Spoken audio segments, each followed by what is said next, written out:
Good afternoon, y'all. Welcome to the Noon Debrief. I'm Brad Worthen. Today, we again have the honor of hosting Jamie Rae Robinson, fashion historian. Some of y'all know Jamie. She's been here to speak before.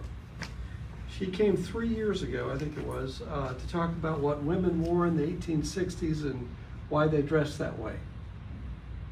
She knows a lot about such things because she participates in reenactments and living history programs ranging from 1740 to 1940, and she makes the clothing herself. Making clothes means you know a lot about textiles. And if you're South Carolinian, that means you know about spring-made fabrics. And if you study that, you can't help, or I can't help, noticing those provocative spring-made ads from several decades back featuring pinup girls. That, of course, leads inevitably to the nose art on warplanes in the Second World War. At least it does if you're interested in military history, which we all are, and so is Jamie. So today, she joins us to talk about pinup pictures in war and peace and a program called Send in the Girls. So please join me in welcoming Jamie Rae Robinson.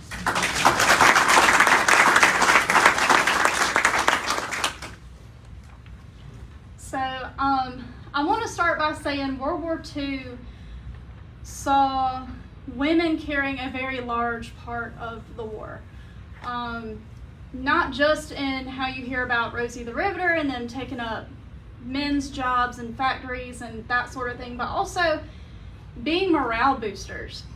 Pinup girls were a big part of the GI way of life. They were all over the place, and they can be, I'm going to go to the history of it a little bit. My arrow ain't working, hold on. It's not working, get it. Sorry, tech support. I gotta call my tech support.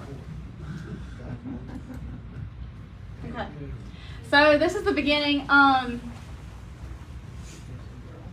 origins can be traced back as far as we've been having wars. They just weren't called pinups because that just wasn't a term that was used yet. Some say that there were pinups as early as Napoleonic Wars. I don't know because there's not really a lot of pictorial evidence of that. But we do know that the term pinup was starting to be used around the turn of the century. In around 1895, a man named Charles Gibson, he was the first pinup artist. He is the one who created the Gibson girl, which we see on the far left. These images of women were all over the place, newspapers, magazines, because they were the ideal woman of the time. These very full-figured women. They were supposed to be the fashion ideal, the cosmetic ideal. They were used in advertisements. That was the Gibson girl. Now later on, when you get to World War I, that's when the U.S. government started using pinup girls in recruitment ads, and that's what we see right here. There's not very many of these. This one is from 1917, and they really were only used around 1917, and then that was kind of pushed aside. But those are some early pinup examples. So the models that were used for pinups, first and foremost, were famous actresses at the time. Models such as Jane Russell, Rita Hayworth, that's Betty Grable. Betty Grable was probably the most popular pinup girl. She was known for her $1 million legs. There was a rumor that her legs were insured for $1 million. I think that was just a rumor, but that's why they liked her. They were also everyday women answering model calls or scouted in factories or just on the street. So that's an example of that. Just everyday women who artists would see them, think they were pretty, call them up, and that's how that got started. this is an example of how pinups were created. So being a pinup was not the most glamorous job in the world. As you can see, so the pictures on the left are the photographs that would be taken in studio. So these pictures were not taken on scene in these exotic locations like how the art would be depicted. It was in kind of a shady looking studio. This one, there's like a random wall outlet. The one here, she's holding a piece of wood nailed together. But what would happen is they would find a woman who fit their ideal of what they wanted the pinup art to look like. And then they would pose her in a way that they wanted the art to show. Not even the clothing was exactly the same, just something that would hit kind of close to the mark. And he would take a photograph, and that photograph would be developed, and then taking that photograph, he would then make the actual piece of art. So there's a couple of different discrepancies here. Like this one here, she has a different hairstyle, she has a totally different dress, totally different setting. Sometimes the color of the hair would be changed, just completely different. It was definitely an art form of the time. And these are real photos and artwork of an artist named Gil Elfgren. Most of the pinup art that you see is this kind of style that he would do. And you'll see when you go and you research different types of pinup artwork, there are several big artists who would produce all of them. You had Alberto Vargas, who did a lot of the movie stars, and then some of the everyday models would be produced by Elfgren. So here's some more examples of pinups. Rita Hayworth was the first big pinup star. This photograph in particular was shot for Life magazine about 4 months before Pearl Harbor. There was over 5 million copies of this photograph sold, and this was actually one of the reject photographs of this photo shoot, because she was just laughing and doing something with her hands, and it was not meant to be one of the published photographs, but it was so well received that everybody went crazy for it. Soldiers reported that she was the redhead we would most like to be shipwrecked with. So she was the biggest one. This photograph was probably, if you go in and you see GI barracks, this photograph, you will see it in the background of those photographs. It was all over the place. The thing about pinups was they're meant to be wholesome. They're not meant to be outwardly vulgar, because they're meant to mirror the girl next door, the girl that we left behind. If you do see something happening like scantily clad women, it's usually depicted as an accident, like, oops, I dropped something and the wind blew and now you can see my stocking. It's not meant to be like them being scandalous. It's meant to be an accident, and that's what was appealing about it. Pinups were, like I said earlier, largely used in advertising.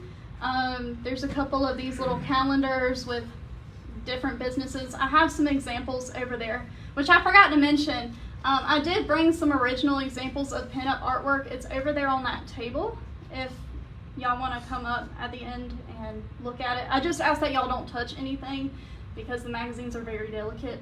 They're very, very old. But that's that over there. So they were used in all kind of stuff, not just in magazines. When they were produced, you would usually, if you sent to order some, you would get a big stack of them. They're about 10 cents per stack. If you were in the armed forces, you could receive them for free. So that's another reason why they were so popular.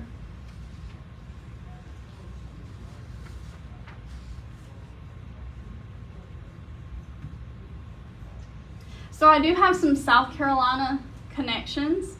The lady on the left was actually introduced to me by Brad. So her name is Jewel Flowers, and she was born in Robeson, North Carolina, but she spent a lot of her life in South Carolina bouncing back and forth between Greenville and Myrtle Beach. But her story is when she turned 17 in 1940, she moved to New York. She wanted to be a model. And there was an ad in the newspaper wanting a model for a pinup girl. So she answered that, and she got to the photographer's studio. And he saw her, and she was the perfect, the face for pinups. Big cheeky grin, very girl next door look. And he said, I have the perfect outfit for you. I want you to try on this black dress. It's a can-can kind of dress. I think it would be great. He took a few pictures of her in this outfit, and it spread like wildfire. There was over 20,000 of these images produced. She was very popular. And then she had different outfits and, pinups. They would just be distributed all over the place. And at one time, she was considered America's biggest pinup girl. To not be an actress or inherently famous, that's a pretty big deal. And she was so popular that got her put on the side of a plane. So that's what that is. It's the gnome. And that's the crew in front of that.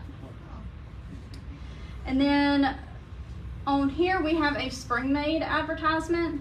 So when Brad was talking earlier, most of y'all recognize Spring Maid. So the deal with Spring Maid, Elliot Springs, he fought in World War II. And when he returned home, he inherited his father's factory, Spring Mills, in Lancaster, South Carolina. And he had an idea to really push selling fabrics. So the way it all started was they would have a pinup campaign. It started with, they called it Miss Spring Maid. It was a contest for the families of the factory workers. It was a pageant. If you won the beauty pageant, you got a special trip to New York, and you got your picture taken, and you got to be illustrated and used in advertising. So that's probably what this young lady was here. She was a winner of the Miss Spring Maid contest. The thing with Elliot Springs was he didn't care about the outrage that some of this, now these are pretty tame compared to what you see today, but a lot of people were really mad because they would just open a random magazine and they'd see this girl with her knees out and be like, what the heck? But for him, any publicity is good publicity because that meant people were talking about his Spring Maid sheets. So that was the deal with that. It was considered bad taste, but it got the job done in terms of advertising. So it was a very short presentation. That's the PowerPoint slide. Now I do have artifacts over here. One thing you probably noticed when you came in was there is a dress over here. So that is an authentic Spring Maid dress. I don't know too much about the history of these dresses. There is a handful of them floating around. I do know that just by looking at it, it was made post-war between 46 and probably very early 50s. But if you look closely, and y'all will get the opportunity to come up and actually look at it, there are little images, and each image is an ad that Spring Maid created. So each of there's little pinup girls all over it. Every single one of them is a different ad from Spring Maid. So he made this fabric post-war. I don't know if they were sold in bolts. I don't know if they were produced as dresses because, like I said, there's not a lot of them around. But that's a good example of that. And then on the table, there are two magazines. Both of them are early 1950s. On the cover, both of them have very early pictures of Marilyn Monroe. So that's how she got her start. World War II, she was working in the factories. A magazine company came in, they picked her out and said, we want you to pose for us. And those are some of those pictures. There are also a couple of different examples of pinups used in advertising. A couple of slides back, there were calendars, different, and all of them are South Carolina based. And from all over, there's one from Spartanburg, there's Anderson, there's Columbia. One of them might be Atlanta, Georgia. I don't remember, but there's a couple of different ones over there. So at this point, that's it for the presentation part, and then we'll just have show and tell at the table over there. So is there any questions before we move on? How much do the models get paid? It depends. Sometimes they wouldn't get paid anything, sometimes it wouldn't. If you're a famous actress, of course you get paid quite a lot. It just depended. I couldn't find one round figure in my research. Some of them didn't get paid anything, some of them it was just a side hustle, so it would just depend on who you were. Is your hairstyle that of the 1940s? It is. Okay. Yeah. How Yeah. did you curl your hair? So I actually cut my own hair myself. I go through 1930s through 1950s cosmetology school books, and I cut it and then I set it with original pin curl styles. Yeah. Yes, ma'am. Yeah. So when did pinup art begin to appear on airplanes? On airplanes at the beginning of the war. At the beginning of World War II? World War II, yes, sir. They were not on planes in World War I? Not really. They weren't really that big yet. World War II was the golden age of pinup art. They really exploded right after Pearl Harbor. So after that is when you start to see nose art. So was there a process that they had to go through to get art on a particular plane? Not really. Normally, if you had a crew, one of them would be more artistically inclined and they would just agree on a favorite pinup, and that's what would get painted on there. Most of the nose art was more racy than what you would find in publications printed out. And if y'all look at this image in this print, this frame up here, you'll see that. They had a lot more creative liberty with the nose art. Jamie, I wanted to point out to folks that this painting over here is from the museum's collections. And this plane, this is Senator John Drummond's plane. Some of y'all might have known him. I did. And it's a privilege. Flying his P-47 in a formation, and he has nose art that's a little more daring than spring made. May I just point out, Drummond was the president pro tempore of the Senate for years, of the South Carolina Senate. And we also have his leather flight jacket in our collection. And the reason that we have the flight jacket is when he was shot down and captured by the Germans, he didn't have his jacket on. And people were asking, well, what happened to your jacket? He said, well, all the mechanics borrowed my jacket to go out into London to chase girls. Because they pretend they were American pilots with that. And so I would load it out to them because I wanted to keep my mechanics happy. And one guy had it when I was shot down. This is kind of a funny story. He later got it back at a reunion about 25 years later.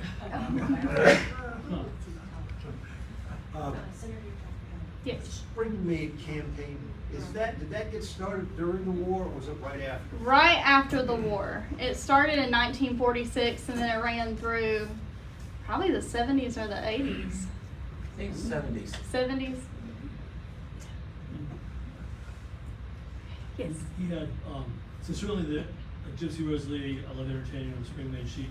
Were there other celebrities that appeared? Like, that's the only kind of celebrity I remember seeing in those ads, but I wondered if you run across any others. Not that jumped out at me. I know that most of the early ones, like I said earlier, were the winners of that beauty pageant that they would have in-house. Yeah, that's the only things that I've seen with that. Yes. Did Walt Disney, how about any Disney characters? Did you find anything out about those on the nose art by chance? I didn't this time, since I focused more on the pinup aspect. Yeah, there were some. But there were some. Actually, so my husband Kenneth over there, his granddad was in the Coast Guard and he had Bugs Bunny painted on the side of their ship. So they definitely used the Disney art. Disney was a little bit different for pinup. Walt Disney wasn't gonna paint a scaleless plant woman. Yeah. Well, that leads me to another question. With like Queen Elizabeth, didn't she was gonna go out and view the cruise or something, and the brass was kind of worried about the nose art, that might be offensive to her? Anyone ever? I haven't heard of that story. That's Elizabeth was serving interesting. in the military at the time, Okay. so she probably would not have done that. Are you talking about the Queen Mother, Queen Elizabeth? Maybe the Queen Mother, yes, the Queen Mother. Yeah. Okay. She did tour 8 Air Force facilities, and they did not put the nose art airplanes out for her to see. Okay, right, so I was correct, okay. Interesting. They made sure the nose art wasn't visible. Yeah, thank you. When did they quit putting nose art on the planes then? Oh gosh. Anybody? Whenever they get away with it. Yeah, pretty much. The big era for nose art was World War II. There might be some that during Korea. I'm not sure, but yeah, yes. Down at the Citadel, Buck Schuler's F-4 Phantom that he flew in Vietnam is down there, but it has his wife's name painted on it. I think maybe they kind of changed from nose art to putting their girlfriends or their wives' names on it. Definitely, yeah. Nose art survived in a desert storm, but not this level. Right. They did names and like Right. the A-10 Warthogs. You'll see some A-10 Warthogs that had some nose art, but it wasn't pinup. Right. No, Go ahead. Yeah, kind of relevant to that, like changing tastes and dying out and that sort of thing. When you were researching this, did you run across that organization, Save the Girls? And it was like veterans who were kind of concerned that, you know, air shows at the airport is meant to be family friendly, and you might have little kids walking around, and they were concerned about painting over the nose art or altering it to be. I'm not sure if it's probably still around. I just wondered if you ran across that when you were. I didn't run across that, but that makes sense. I get it, but it's important to preserve stuff like that. Another piece of trivia, as you said, I brought that to your attention. Jewel Flowers, that picture was her obituary picture in the state newspaper, which is how she came to my attention, because I'd never seen anything like that on the obit page before. What year? What? That was, gosh, it was back. I started blogging 19 years ago, and I've just been blogging for a year or two, so it was in the mid-2000s, yeah. Yes. a friend of mine is an F-16 pilot, and he was telling me that really the planes now, you really don't have your own plane. It's apparently whatever is available at the time. So like with nose art, that made it personalized. So,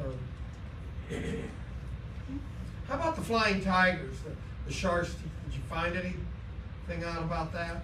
Would that be considered nose art? Okay. Sorry, she's more of a pinup. Yeah, this was just basically on the pinups. I don't really know a whole lot about military, that Okay. kind of thing. We balance each other out. There you go. Yeah. Well, thank you. Thank you. Was there All any? right. I'm sorry. Go ahead. Was there anything about the artwork, nose art in South Carolina that was a little bit different from other areas of the country? Excuse me, or anything that just sort of differentiated it? Not necessarily. They all kind of followed the same template. I'm trying to think of some local ones, but of course, like when I get up in front of everybody, they all, it all goes out of my head. All those people were together from people from all over the country Yeah. when they were out in the South Pacific or something. So, I mean, it's less likely to be, maybe less likely to be pulling upon from discreetly. Yeah, right. Right. I was thinking because if they're all coming from like the Spring Maid employees with the beauty pageant, maybe there was something that kind of also said. Spring Maid wasn't. It was past nose art's time, so there wasn't really any Spring Maid influence when it came to nose art. But Spring Maid ads may have gotten some inspiration from nose art. It could have been the other way around. I think it might have been because Colonel Springs was a pilot in the First World War, and and then between the wars, he had to take over the family business. And I thought about, why did he not start this back then? I don't think he thought America was ready. Probably not. He But was he definitely ahead of his time when this did come out. He did serve in the Second War, and I think he saw a lot of that and probably influenced him. Yeah, absolutely. Yes. How about the Memphis Belle? Did you come across anything on the Memphis Belle with that nose art? No, I didn't research nose art when it came to this. It was mostly on the history of the pinups and the models and the artists. How about the artists? Did you dig into the graphic artists much? So the most of the artists, like I said, it was several large artists that would make most of the pinup art. Alberto Vargas was a big one. He did most of the magazines. Esquire was the biggest one that he did, and I think Esquire might still be around today, or maybe from a few years ago. And when he did work for them, they would distribute Esquire for free to soldiers. And then Gil Elfgren, the other one, he would do more thumbnails. They were like little cards about this big. I have some in my collection, but I couldn't get a hold of them before I got up here. But those were the ones that we would be distributed in small stacks for like 10 cents a stack. But yeah, and there were also some female artists. Bunny Yeager comes to mind. She was a post-war artist. She began as a pinup girl in the 1940s, and then she retired and started shooting for other people. She did a lot of Betty Page's artwork. Do you know if there's any actual examples of existing fuselage art that, like in museums now or anything like that, that a lot of those aircraft were scrapped after the war, but was any of that art saved? Any nose art? Oh yeah, all over. There's a military museum outside of Savannah that has a few. Actually, the whole intact planes are there. I'm trying to think of other museums we visited off the top of my head, but they all kind of run together after a while. But the Greenville Museum, Military Museum, does it? That it does. Yeah. The Greenville one, that's a good one. It does have a couple. And there's also in the Savannah, the one outside of Savannah, I mentioned, they have a lot of the leather flight jackets that have the pinups painted on the back. There is a ton of those in their collection. So those are really worth looking at if you ever are down that way. Yeah, right off the interstate, the Mighty Air Force Museum. That's it. You'll see it just within a few miles after crossing into Georgia from South Carolina. Bruce?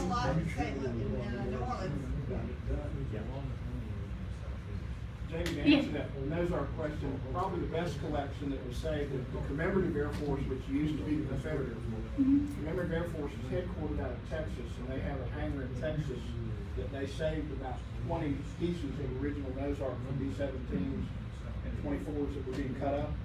They cut the nose art out and they have it on display in their public museum in Texas. So that's probably the biggest. Whereabouts in Texas? I think it's You know where? Yeah, I think it's Midlands, Texas. they were in Harlingen, Texas for a long time, and they moved to Midland, Texas, and that's where the new museum is. Which is out west Texas, way out west. The West End, way out in the bush. Any other questions? Yeah, what about Art Fram? He also had a lot of upskirt shots with women holding celery groceries and things. What artist? Art Fram, F-R-A-M. And it was, like, he probably was old enough to be doing nose art when he was an enlisted man or something. Did you run across his name for any of I didn't. I've seen his pieces, but I never put the art with the name, so that's interesting. Yeah. Okay. One thing, just a comment, again, because you collect a lot too. The dress is an example, and Ken told me that y'all were looking at a period issue bathing suit, which I won't go into details about that, but it's just it's really difficult from what I found to collect women's military artifacts, especially clothing, especially shoes, from World War II. It's so hard to find them. It is. You have anything to say about that? Honestly, I'm not really sure because the women armed forces constituted a lot of World War II, so I don't really know why that is. Especially the women's Marines reserves, those are extremely difficult to find. I don't know if maybe the family members just hold on to it forever and then it just gets lost with time, or things get sold at auction for sky high and then you never see them again. I don't know why that is, but it's very underrepresented for sure. I mean, I can give you one example right now with my past. There was a woman who served in World War II in Marines, and then after 47 or so, when women were officially laid in after the war, she became the first female sergeant major in the Marine Corps. And when she retired, she moved in with her sister in Beaufort, where I was working for the Marine Corps there. And her sister took all of her uniforms from and dumped them on the side of the road for the garbage. Oh my truck. gosh. We actually, somebody called us, and we were literally on the road trying to pick stuff out of it as the garbage truck was coming around. Oh my goodness. And so some people just don't see the significance. They just didn't care. Her sister should have. Yeah, but she didn't. Yeah, unfortunately, a lot of, especially with newer generations, they grow up not knowing the connection, or they don't know what it even is, so it's just trash and they throw it out. And unfortunately, a lot of, especially the pinup art, it's just stuck in folders and antique stores. It's like $1 a piece. Like, nobody really knows what it is, so it's basically just trash. They're trying to get rid of it. So that's really hard to find too. Or like, if you're going through your grandparents' stuff and you find a bunch of scantily clad women, you're like, ooh, and throw it away. I mean, that's, it's hard to find stuff like that because you've got that stigma with it. And more scary. Yeah. What should I? Wondering if some of the women's clothing got used because of the rationing and stuff, and they probably just didn't, they used it till it was worn completely out. It could be. I know uniforms weren't really worn like that. 1940s women's clothing, it's pretty easy to find for now, civilian clothing. But as we get further and further along in time, they do get more scarce because especially the very nice pieces, they go away. The pieces that were worn every day, they're really beat up and you can't wear them. So yeah, it just depends on the piece. Yeah. My father's World War II uniforms, what should I do then? What should you do with them? Yes. If you don't keep them, you should put them in a museum. That's what I would suggest. Yes. Alan can probably tell you what to do with it. Yeah. So Alan, that raises a point. Does the museum have a program where you evaluate old uniforms and things like that? We can look at them, and usually, what I say, and Ken's a perfect example, is in the museum, we don't know everything, but we know who does. Right. We'll get in an expert or somebody that's focused on some area and help us identify. And so we do that a lot, so sure, we do that.